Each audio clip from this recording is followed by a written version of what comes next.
What's up, Taiwan? I'm Tiffany Wong with news from here in Taiwan and around the world. Taiwan's school children are the most overweight in Asia. That's according to recent figures published by Taiwan's health ministry as they try to bring more public attention to the issue of childhood obesity. Reese Ayers reports. School children across Taiwan are facing a crisis of health and nutrition as the country's youth claim the undesirable title of the most overweight in Asia. It's a problem with serious medical consequences. 有些10几岁，他们体重过重了，就产生高血糖、糖尿病的都有呢。我碰过小孩子就开始在吃那个糖尿病的药了。 Despite a slight drop in rates compared to last year, figures from Taiwan's Health Promotion Administration show that a quarter of primary school students are overweight, a proportion that increases to 30% for students in junior high. It's a multifaceted issue, as medical professionals try to dispel the myth that children naturally grow out of their baby fat, while also driving home the importance of regular exercise. 建议学童每天累积60分钟的中度身体活动哦，那每周希望累积能够达到420分钟。那借由这个规律的运动的维持，能够来促进儿童的一个健康。 Health experts are also pointing to the fact that school lunches are often nutritionally imbalanced and are encouraging parents to try to do more food prep at home. But with an abundance of fast food restaurants and convenience stores selling cheap processed meals and after-school snacks, temptation is on every street corner, making it difficult for children to make healthy choices. Ryan Wu and Reese Ayers in Taipei for TaiwanPlus. Discount metro tickets will now be available for certain international travelers to Taiwan. Visitors arriving in Taiwan on China Airlines can get discount 3-day tickets with unlimited rides on the Taipei Metro. Pass holders can also take the Maokong Gondola and get discounts at several of the city's main attractions. Tourism in Taiwan took a hit after a major earthquake in early April. The government's now trying to encourage visitors to return. Industry leaders in Taiwan and Vietnam are putting their heads together to find the best way to turn traditional factories into smart ones. Vietnam is aiming to digitally transform its industries, but not all companies have the foundation to even start. Joyce Seng looks at one Taiwanese factory in Vietnam, helping to lead the way. By scanning a QR code, Deputy Production Manager Kim Thuy logs how many screws have been made in the factory line.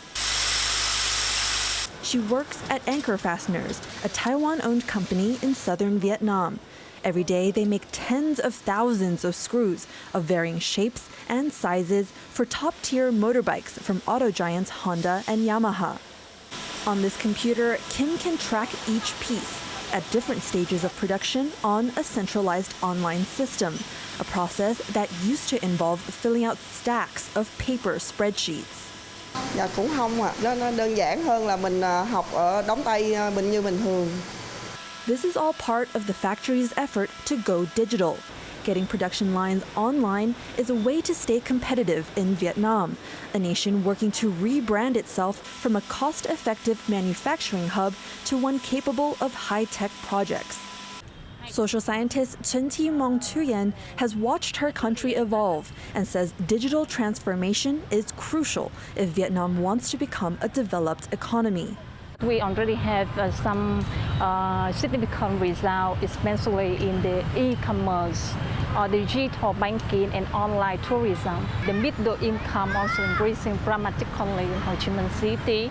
So we can see that the more and more the high-end services, and it's never happened before.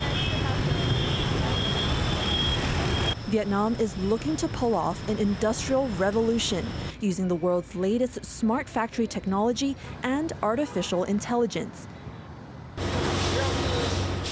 To help with the modernization of the fastener factory, its general director, Shi Bo-chang, turned to mechanical engineer Kenneth Chen. Chen, who formed the A1 Smart Factory Alliance, custom makes roadmaps for firms intending to go digital. Most of the factories or companies, they are not ready for the so-called digital transformation. They don't even have the basic foundation yet. In Vietnam, you have more opportunities because people have no burden, no background, so they are used to accept a new technology.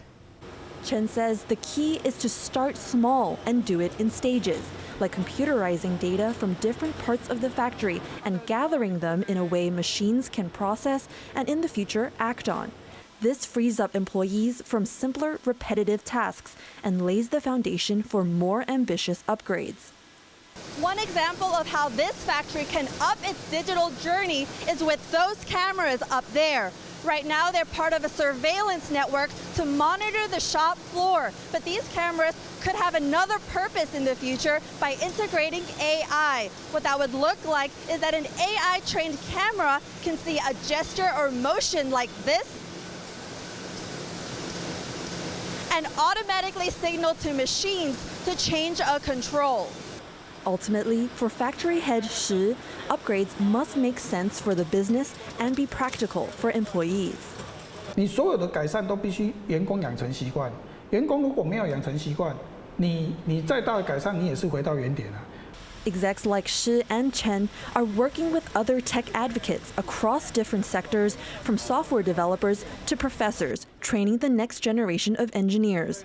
The goal? To find the right high-tech tools to up each firm's ability to contribute to Vietnam's increasingly rapid growth.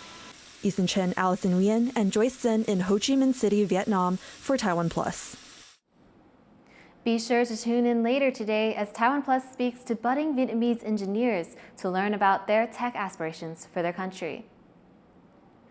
Pungent, pickled, and spicy, kimchi is a Korean staple, but climate change may soon take it off the menu. South Korean cabbage farmers say rising temperatures are causing a decline in production. Wesley Lewis has the story. These fields in South Korea's highlands produce nearly all of the country's homegrown kimchi cabbage. Local farmer Kim Shi-ge has been cultivating kimchi cabbage here every summer for over 50 years, but he says his farm has been hit by climate change. 기후에 대한 위기가 닥쳐오고 있구나 하는 것은 조금 피부로 느끼고 있습니다. Kim says cabbage production in the region has already halved due to soil viruses that thrive in higher temperatures. And dealing with this new problem has increased production costs. 각종 병해 충에 이제 많이 걸리기 때문에 거기에 이제 저게 조금 효과가 있다는 그런 물질들을 계속 투입을 해야 돼요. 계속 살포를 해줘야 됩니다. According to a state agricultural think tank, climate change could make it impossible for kimchi cabbage to be grown in these highlands by the end of this century. This not only jeopardizes the livelihoods of cabbage farmers, but as kimchi masters say, it could threaten South Korea's culinary heritage. 우리 조상 대대로 먹어왔던 김치마저 이게 내 땅에서 자란 배추로 담글 수 없다는 거는 아주 슬픈 일이에요. Agricultural researchers have been working on initiatives to address the impacts of climate change, like creating new varieties of heat and disease-resistant cabbage. 온도를 낮출 수 있는 그런 살수 방법이라든지, 그리고 아까도 말씀드렸겠지만 새로 발생하는 반쪽시드름병에 대한 생물 방제 방법 확대 보급하는 방향도 하고요. Last week, South Korea's constitutional court ruled that the government's climate change laws fail to protect the country's future generations from a climate crisis, and ordered they be revised by 2026. But as temperatures across the country's cabbage-growing highlands continue to soar, the fear is that even the country's most seasoned kimchi cabbage farmers won't be able to cope with the impacts of climate change. James Lin and Wesley Lewis for TaiwanPlus. Thank you for watching What's Up Taiwan. You can visit the TaiwanPlus website or follow our social media for more stories from Taiwan and around the world. Finally, today we take you to this cow festival in Switzerland, where farmers are bringing their herds down from their alpine farms. I'm Tiffany Wong. Take care and see you next time.